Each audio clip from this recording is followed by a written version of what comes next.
পথের জন্য যানজট সৃষ্টি হচ্ছে? সবই হচ্ছে আমরা উচ্ছেদ করার জন্য আমরা চেষ্টা করছি। আমরা সামনে কাজ করব, আরও কাজ হবে, সবাই দেখবে। আচ্ছা, আজকে কয়টা গাড়ির জরিমানা করলেন আপনারা? আমরা এখনো হিসাব করে নেই, অনেকগুলো আছে। হ্যাঁ, ধন্যবাদ। বড় জরিমানা কত টাকা করলেন? 5,000 টাকা জরিমানা হয়েছে। কিসের জন্য এটা? ওনাদের এখানে বেবি ফুড আছে, কিন্তু বেবি ফুডের কোনো লাইসেন্স ওনাদের নাই। বেবি ফুড হচ্ছে লাইসেন্স ছাড়া কোনোভাবে বিক্রি করা যায় না। বেবি ফুডের একটা আলাদা লাইসেন্স আছে, সেই লাইসেন্সটা করে তারপর বেবি ফুড বিক্রি করতে হয়। সেই কারণে জরিমানা হয়েছে। অসংখ্য ধন্যবাদ। চেয়ারম্যান সাহেব, আপনার এই সদর ইউনিয়নে এই যে অভিযানটি আপনার আগে করার প্রয়োজন ছিল কিনা, কেন আপনি পারছেন না এটা আসলে পরিচালনা করতে? যে পরিষ্কার মুক্তভাবে থাকলে আসলে বিশ্বনাথবাসী অনেক উপকৃত হতো, সেই বিষয়ে আপনি কি বলবেন? আসলে ধন্যবাদ মিডিয়ার ভাইদেরকে আমি বলতে চাচ্ছি, আসলে আমাদের বিশ্বনাথের মানুষ অত্যন্ত আন্তরিক। ওনারা কিন্তু অনেক সময় দেখা গেছে যে স্ট্যান্ডের গাড়ি ছাড়াও বিভিন্ন স্ট্যান্ড থেকে গাড়ি এসে এখানে দাঁড় করায়।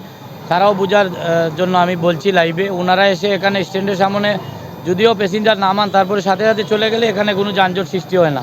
এখানে দেখা গেছে অনেক সময় অনেকে গাড়ি রেখে মার্কেটিং করতে চলে গেছেন, অনেকে দেখা গেছে মিষ্টি দোকানে মিষ্টি কিনতে গেছেন, উনি এখানে রাখা গেছেন, ওনারেও খুঁজা মিলছে না, ড্রাইভারও মিলছে না, তিনি কিন্তু বাজারে গেছেন, তরকারি বাজারে গেছেন তরকারি আনার জন্য।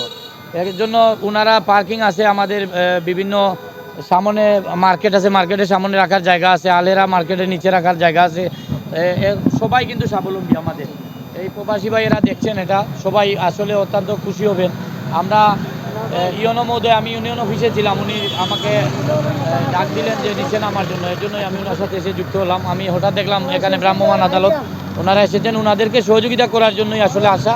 এই যে ব্রিজের নিচে এবং স্ট্যান্ডে সামনে দুটি স্ট্যান্ড আছে, এখানে এই স্ট্যান্ডে ওইগুলাকে ক্লিন করে রাখার জন্য অনুরোধ করেছেন ইউনো মহোদয় এবং এসিলেন মহোদয় ওখানে ছিলেন, ভ্রাম্যমাণ আদালত ছিলেন।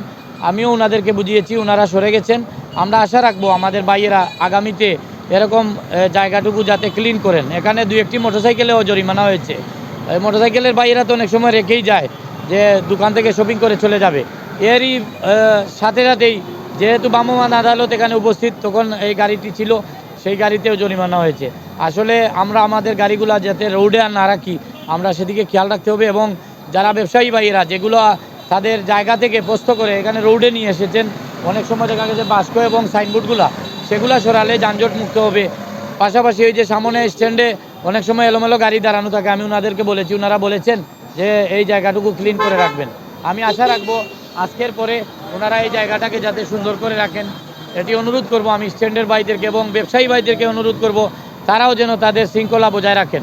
ধন্যবাদ। ধন্যবাদ। আমাদের